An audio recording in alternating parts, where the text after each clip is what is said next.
मैं अभी 4-5 दिन पहले महाराष्ट्र के किसी इलाके में था। मुझे वहां ये सुनने को मिला कि कुछ लोगों को पता ये चला कि उन्हें यकायक मोहम्मद से मोहब्बत हो गई है और उन्होंने एक नारा गढ़ा है, आई लव मोहम्मद। तो मेरा प्रश्न वहां ये था कि क्या इससे पहले नफरत करते थे? क्या इस मोहब्बत के पीछे की कहानी क्या है? और हमें कोई इस बात का अधिकार नहीं है कि वो उससे मोहब्बत करें या नफरत करें। लेकिन मेरा प्रश्न ये है कि ये आई लव मोहम्मद का पोस्टर लेकर के जो भी आप कर रहे हो, पहला प्रश्न मेरा उन मुसलमानों से है कि जो लोग मोहम्मद से मोहब्बत करते हैं, मोहम्मद साहब को मानते हैं, उनके लिए सब कुछ वो है, मुझे उसमें कोई किसी किस्म का मतभेद नहीं है। अगर उनको मोहम्मद से मोहब्बत है तो सबसे पहले दुनिया में जहां जहां मोहम्मद के नाम से आतंकी संगठन बने हैं, जैसे मोहम्मद से लेके पहले उनको मारे, उसके बाद बताएं कि मोहम्मद से किसे से। ये आई लव मोहम्मद का पोस्टर लगा करके इस देश में अराजकता फैलाने का अधिकार किसी को नहीं है। ये जैसे मोहम्मद क्या है? ये किसी बीजेपी आरएसएस का संगठन नहीं है, ये आप ही के लोगों का संगठन है जो बम लगा करके मुसलमानों को पेशावर में भी मारता है, कराची में भी मारता है, लाहौर में भी मारता है और भारत में भी मारता है। मोहब्बत असली होनी चाहिए, नकली नहीं होनी चाहिए। इसलिए मेरा कहना है, दूसरा जो आपने एक झूठ बोला है, इसीलिए मैंने कहा कि शब्दों की मर्यादा होती है।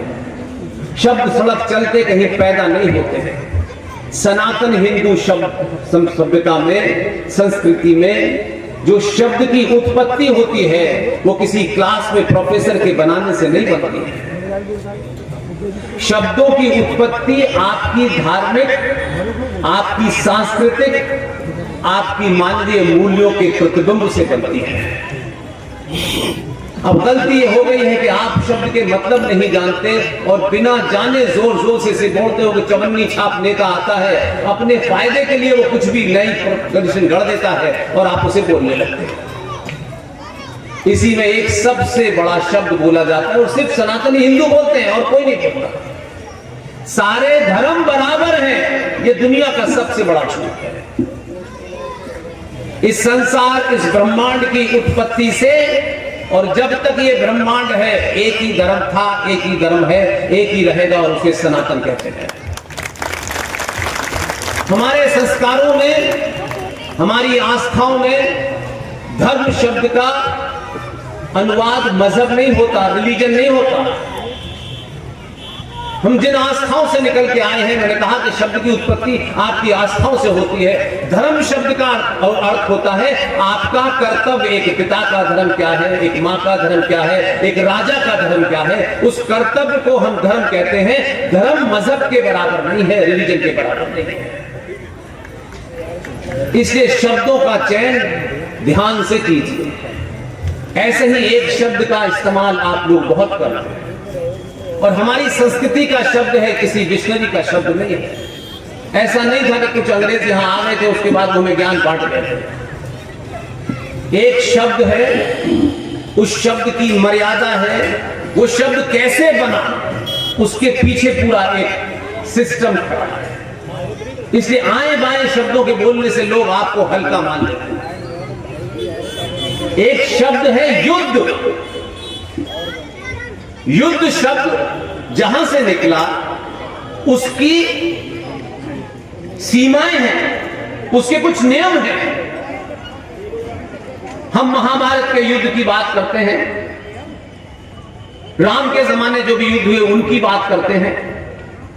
सिर्फ इस धरती पे एक ही शब्द है, युद्ध। जिस युद्ध के साथ में एक शब्द लगा हुआ है, युद्ध विराम।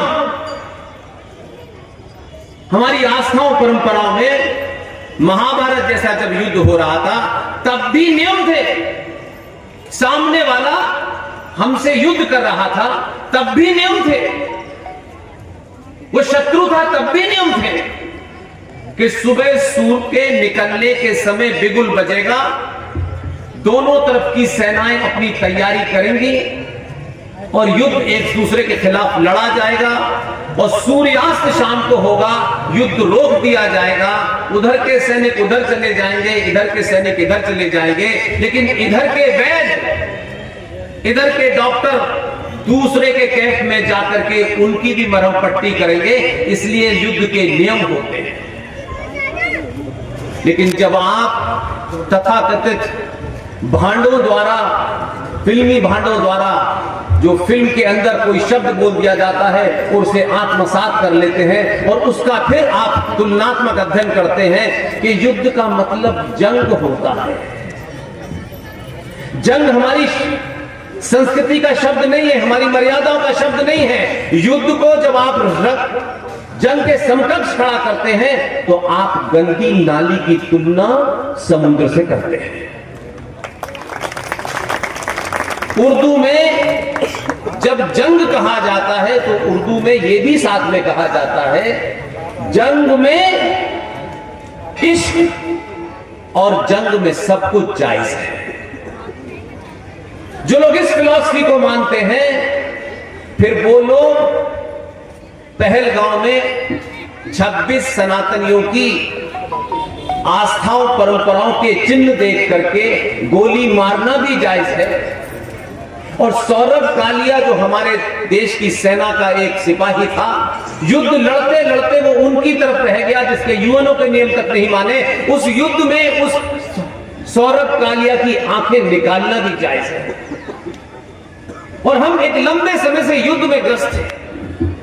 हम सोचते थे कि 65 का युद्ध हो गया, 71 का युद्ध हो गया। और भारतीय सरकारों ने जो नीति बनाई वो शब्द तो पकड़ रहे, लेकिन नीति के अंदर परिवर्तन नहीं किया और हम वहीं अटके हुए हैं आज भी। 1971 का युद्ध हुआ, आप सब उस कहानी को पढ़ते हैं। उस 71 के युद्ध में भारतीय सेनाओं ने कोई 93,000 इस्लामिक रिपब्लिक ऑफ पाकिस्तान की सेना के सिपाहियों को पकड़ लिया, उनको सरेंडर कराया। लेकिन हमारे बैकग्राउंड में, हमारे अनकॉन्शियस माइंड में वो आदर्श आज भी है। हमने 93,000 फौजियों को 2 महीने तक रखा, एक भी फौजी के नाखून को हमने नहीं काटा और ससम्मान हमने उनको वापस कर दिया। हम 71 में लटके रहे, 65 में लटके रहे। हमने अपनी ये युद्ध नीति बनाई है, भारत की जो स्टेटेड पॉलिसी है सरकार की, क्योंकि हम 47 के बाद के भारत को देखते हैं, इसलिए हम इन चीजों में कंफ्यूज हैं। भारत 47 में पैदा नहीं हुआ भाई, ये हमारी मूर्खता है, हमारी अज्ञानता है, या ये हमारा कोई डर है कि हम आज के दिन बड़ी जोर जोर से बहुत सारी बातें कहते हैं, लेकिन एक बात मैं नहीं समझ पा रहा हूं। आज क्या तारीख है? 2 अक्टूबर। इस तारीख का बड़ा महत्व है,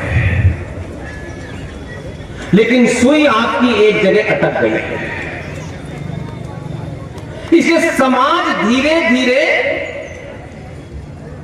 जब 2 रुपए किलो चावल और 1 महीने की बिजली फ्री में बंटता है तो आपकी बोली सरे चौराहे वो लगाते हैं जिनकी बोली लग चुकी है। 2 अक्टूबर को मैंने सुना है कि हमारे राष्ट्रपिता पैदा हुए थे। अब एक विरोधाभास है, यहां सन्यासी भी है, बहन प्रज्ञा जी भी हैं। अभी तक इस बात को उठना चाहिए था, सन्यासियों की तरफ से उठना चाहिए था, हमारे मठ मंदिरों से उठना चाहिए था, शंकराचार्यों से उठना चाहिए था। लेकिन हम सुनी सुनाई बातों को कितना आगे बढ़ाते हैं। अभी तक हम ये समझ ही नहीं पाए कि राष्ट्र क्या होता है और देश क्या होता है। देश एक भूमि के टुकड़े को कहते हैं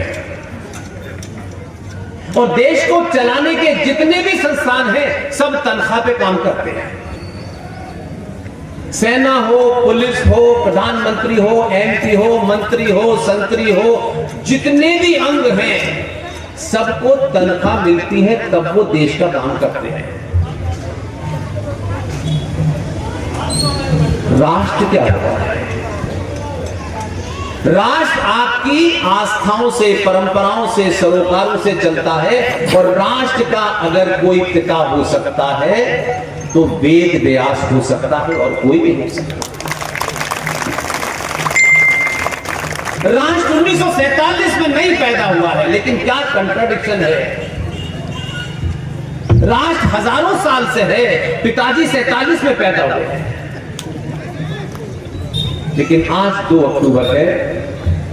मैं जिस परंपरा से आता हूं, जहां मैं पैदा हुआ हूं, वहां कड़वी बात कहने का फन आना चाहिए बिना अशब्द बोले हुए। इसलिए वो पिताजी हैं, 4 बार जी लगाओ उनके नाम पे आते हैं। लेकिन आज राष्ट्रपिता पैदा नहीं हुए। आज भारत में आज ही के दिन एक लाल पैदा हुआ था जिसका नाम था लाल बहादुर शास्त्री।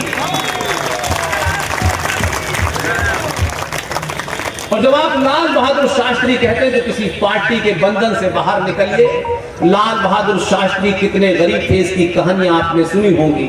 इसलिए गरीब होना से आपकी बुद्धि और आपकी ताकत और आपके सच का कोई लेना देना नहीं। उस छोटे से आदमी को बहुत छोटा सा समय मिला और उस छोटे से समय में